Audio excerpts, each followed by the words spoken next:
they placed these tariffs on most of the dairy products, but there's a couple that they didn't.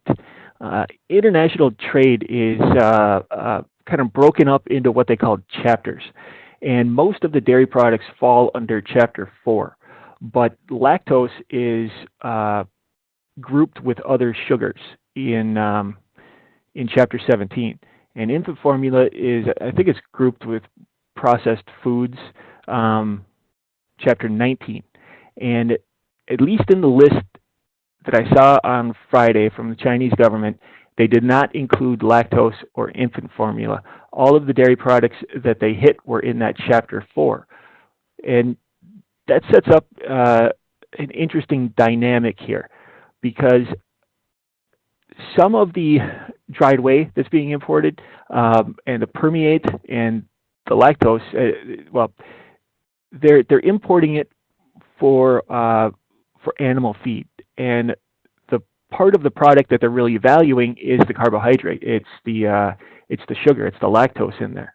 So now these feed buyers who are buying dried whey or permeate, and I believe the permeate, it can get categorized in a lot of different ways, but I think a good chunk of it flows through the Chapter 4 classifications.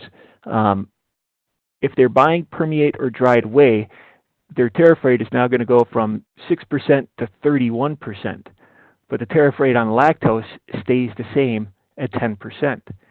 So if you are buying dried whey mostly for the carbohydrate value, and now the price goes up by 25% because of the tariffs, what are you going to do? You switch over to lactose, right? Just buy the pure carbohydrate.